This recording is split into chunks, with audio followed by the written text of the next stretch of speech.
હવે આપણે જ્ઞાન અષ્ટકની વાત કરીએ તો આત્માનો ગુણ જ્ઞાન એટલે કે જાણવું તે છે.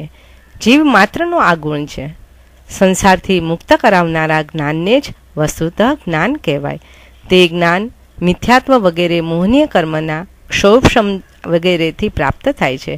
માન સરોવરમાં જેમ હંસ મગ્ન હોય છે તેમ આત્માનુભવ કરનારા જ્ઞાની ભગવંતો આત્મલક્ષી જ્ઞાનમાં મગ્ન હોય છે.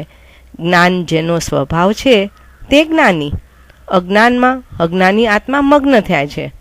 જ્યાં કેવળ ભૌતિક પદાર્થો વિષય સુખમાં જ રુચિ અને આકર્ષણ છે, જે વાસ્તવમાં અજ્ઞાનતા છે, મોહાંધતા છે.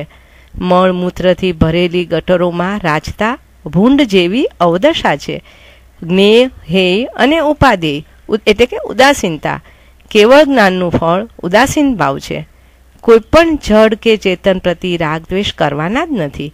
રાગાદી શત્રુઓનો નિવારક જ્ઞાન છે અને તે બાહ્ય જગતથી દૂર લઈ જનાર છે. એટલે કે સ્વ પરના વિવેકવાળો જ્ઞાની જીવ જ્ઞાનમાં આત્મ સ્વરૂપમાં લીન બને છે. માત્ર અષ્ટપ્રવચન માતાનું જ્ઞાન ધરાવનારા સમખેતી આત્માઓ જ્ઞાની કહેવાય, પરંતુ નવ પૂર્વનું સમ્યક્ત્વ વિનાનું જ્ઞાન હોવા છતાં તેઓ અજ્ઞાની છે. સકલ કર્મનો ક્ષય થવાથી નિર્વાણ પદ એટલે કે મોક્ષની પ્રાપ્તિ થાય છે. આવા નિર્વાણ પદની વારંવાર ભાવના કરાવનારું જ્ઞાન જ ઉત્કૃષ્ટ જ્ઞાન કહેવાય.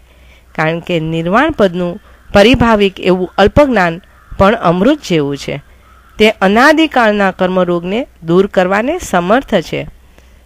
આવા પ્રકારનું જ્ઞાન ખૂબ જ અલ્પ હોવા છતાં મારુષ માતુષ માત્ર આટલા જ્ઞાન માત્રથી માસ્તુષ મુનિ મહાત્માની જેમ મોક્ષ પ્રાપ્તિ થઈ શકે છે. 12 વર્ષ સતત પરિભાવન ચાલુ જ હતું. અમોહીનું જ્ઞાન ભલે એક જ શાસ્ત્ર શ્લોક કે શબ્દનું હોય, એ જ્ઞાન એને નિર્વાણ પમાડનારું બની રહે અને એ જ સાચું ઉત્કૃષ્ટ જ્ઞાન છે. આપણે જે કાંઈ ગ્રંથનું વાંચન કરીએ પછી એનું પરિશીલન, એ તત્વનું પરિશીલન ચિત્તમાં સતત રહેવું જોઈએ. જેમ જેમ એનું પરિશીલન થતું જાય એટલે આપણા પરમાત્મા તરફ પ્રીતિ, ભક્તિ અને ગુરુજનો તરફ કૃતજ્ઞતા ભાવ અને તત્વજ્ઞાન તરફ આકર્ષણ વધતા જાય. અને જે કંઈ આપણે આ તત્વનું પરિશીલન કરીએ તે આગમ અનુસાર કરવું જોઈએ.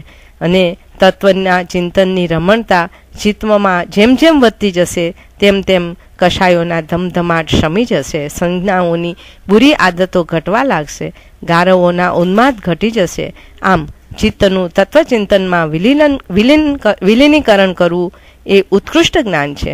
આત્માના સ્વભાવના ઉગાડમાં સહાયક બને તે જ સમ્યક જ્ઞાન છે.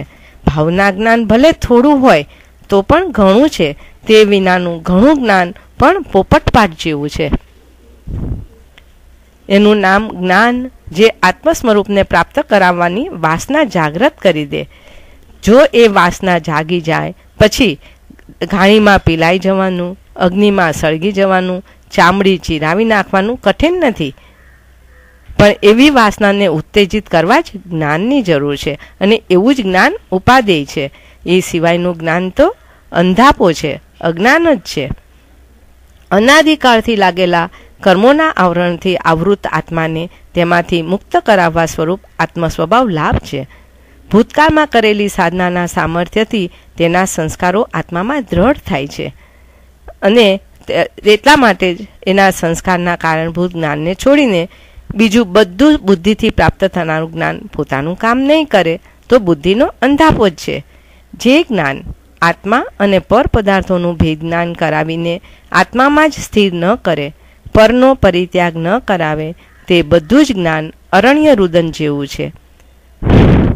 આત્મજ્ઞાનને છોડીને એ દુઃખમય સંસારનો ઉચ્છેદ કરવા બીજો કોઈ ઉપાય નથી. જે શાસ્ત્ર જ્ઞાન દ્વારા અંતરના રાગદ્વેષ પર વિજય મેળવવાનો છે, બાહ્ય એટલે કે પાર્થિવ જગતમાંથી આંતરચેતનામય સૃષ્ટિ તરફ વળવાનું છે, તે શાસ્ત્ર જ્ઞાનથી વાદ પ્રતિવાદ કરવાના નથી. કારણ આપણી મતિ અલ્પ છે. શ્રુત જ્ઞાનાવરણનો ક્ષયોક્ષમ અત્યંત મંદ છે. આપણી પાસે જે શાસ્ત્ર જ્ઞાન છે તે અનિશ્ચિત અર્થવાળું છે. ત્યારે બીજાના અર્થ નિર્ણયોને અસત્ય ઠરાવવા વાદ વિવાદ કરવાની ચેષ્ટા નહીં કરવી જોઈએ. અને આ શાસ્ત્ર જ્ઞાન દ્વારા આત્મ સ્વરૂપ તરફ વળવું એ જ હિતાવહ છે. મુનિ ભગવંતની પ્રવૃત્તિ ખૂબ જ અલ્પ હોવા છતાં આત્મલક્ષી પરિણતિને લઈને તેઓ શ્રીને પ્રાપ્ત થતા ફળનો કોઈ પાર નથી. માટે વાદ નહીં, વિવાદ નહીં, જોઈએ માત્ર સંવાદિતા, તેમાં જ કલ્યાણ છે. માત્ર પોતાનો મત બીજા પર ઠોકી બેસાડવા, શુષ્ક તર્કબાજી જે આપણે કરીએ છીએ તે ધર્મવાદ નથી. માટે મધ્યસ્થ બનવું.